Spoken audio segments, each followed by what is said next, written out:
Hello tanks and tankettes, and welcome to a view replay of the newly released Sherman Firefly VC, which is, I'm going to say right now, a little bit disgusting. Now this is Mireska, and they've gotten themselves into a 5-10 match, so this is actually quite decent matchmaking. Even bottom tier though, the 17-pounder gun is fairly reliable, at least it is when you're at tier 6. It's far less good on a tier 7 machine, but at tier 6 that's really the sweet spot for this gun because it couples very nice penetration with reasonable damage. It's nothing flashy, but it stacks up quite well over time, and it means you far less often have to reach for your premium rounds, although Mireska is carrying a fair few of them, I have to say, maybe for those times when they do get into a tier 8 match. Now I've said it's a bit disgusting, and there's one overwhelming reason for me making that statement, and that is that this is basically a more or less straight upgrade on the Tech Tree Firefly. There is one way in which this is worse than the Tech Tree Firefly, and in all other regards it's just flat out better. It has better DPM, it has better accuracy, it has better bloom stats, so after you've fired, after you have moved the turret or moved the tank, it has a better top speed, it has a better turret traverse, and it has a better hull traverse. The only thing that's worse is that it's got a slightly weaker engine and therefore about 1 horsepower per ton less. But as you can see in this game, the mobility is still pretty reasonable. This is not a slow tank. It's not an AC4, for example, which is the other tier 6 premium that has 17-pounder. This thing makes the AC4 almost obsolete. If you own an AC4, you should be pretty pissed off about this being introduced, because the only thing that the AC4 really has that this doesn't is an extra 4 degrees of gun depression. This has got the regular -6 of the normal Firefly, whereas the AC4 has -10 degrees, which is pretty nice. But it's also got worse DPM, it's got worse accuracy, it's got far weaker engine, and although theoretically it is faster, you're only ever going to be faster downhill, essentially. It's a much less mobile machine. So it's not that this makes the AC4 entirely obsolete, it only makes it mostly obsolete. This is going to be able to get to places faster than the AC4, it's going to be able to put out damage quicker and more reliably than the AC4. And although there are times indeed in this very replay when the AC4's gun depression would come in useful, it would have, gotten to the places where it was going later and it would have been able to do less damage. So this is why this tank is a little bit disgusting. It's not necessarily massively OP, although it certainly comes across as being a very strong tier 6 premium medium tank. It's the fact that I think this is the first time they've put in a premium version of an existing tank where it's a straight upgrade.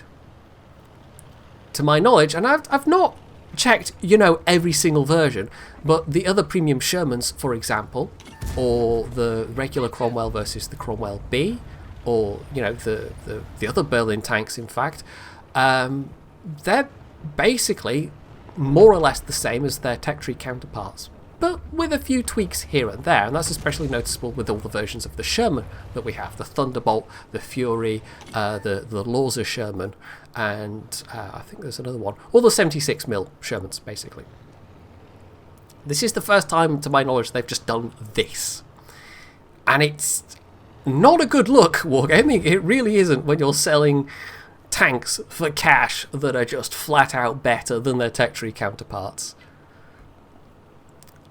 It's just, I don't know, this is not a good direction to be going in, and it maybe, if this is going to be a trend, if this is something that continues, it's going to speak volumes about where Wargaming is at in terms of the life cycle of the game, that they're just abandoning any pretense of of balance and fairness and just trying to milk some cash out of it at this point. That they're just kind of acknowledging explicitly that it's at the tail end of where we can add new things, and instead we're just going to squeeze as much cash out of the player base as we possibly can.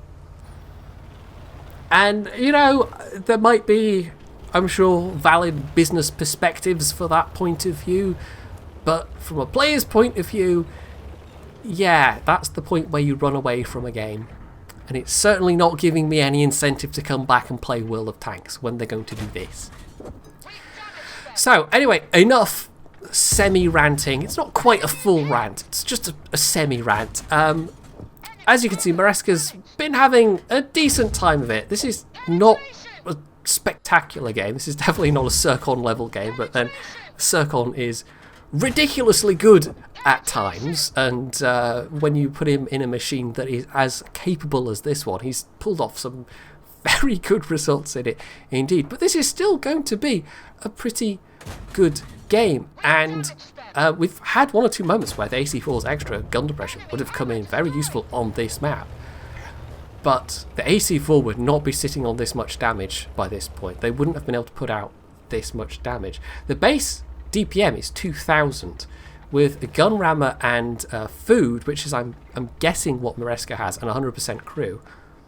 It is closer to 2500. Well, to be more accurate, it's not that far over 2400. But that's pretty good for a tier 6 medium with reliable penetration to this level.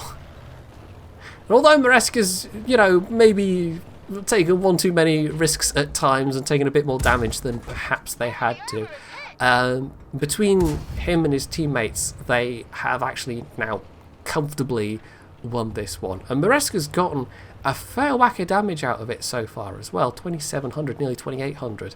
There's really only the M6 left, who was last spotted over here in a bit of a weird position, and enemy artillery. And he's clearly being a bit cautious because, you know, the M6 with that 90mm gun could at this point completely one-shot him, and artillery could certainly one-shot him. But if you'd guessed that M6, having not moved from this one particular spot and being in quite a weird place, had actually managed to fall afoul of physics, you would be entirely correct. Yes, they've managed to turn their tank on their side, and none of their teammates cared enough to come and help them.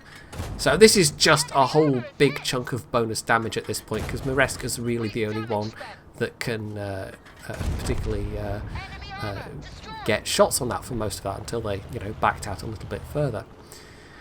So with the enemy artillery dead, that's them having won, and Mireska ended that game with 4 kills, 3,424 damage done, and a further 2,235 assistance damage. They certainly could have come out of that worse in that part of the game where they were in the middle on the flank of that hill, and if everybody on the other flank had shot at him at that point, he probably wouldn't have come out of that alive. But as it was, you know, even if you discount the bonus damage against that M6, that was still a really good game. And you put the M6's damage in on top of that, and it becomes an even better game. And so, yeah, that was more than enough to get them at the top of the team, and even enough to get them an ace tanker, despite Circon running around and ruining the average XP for everybody else. I imagine this is quite a competitive one to get your ace tanker in at the moment, just because it is so capable, and of course because it's a premium tank, you can drop your very good British medium tank crews in it as well. So there's that on top of everything else, just that ability to stick a really good crew in a really capable tank that is just a straight upgrade on the tech tree that you can buy for money. Oh dear, Wargaming. Really? Really? Are we doing this? Is this where World of Tanks is at now? Are we just going to get, like, I don't even know, a premium ISU 152 that just fires faster and is more accurate, and I don't know, you know?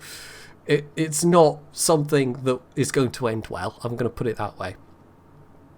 So anyway, hopefully you have enjoyed this replay, and if you have, you can do the usual things down below. And of course, as always, stay tuned for more.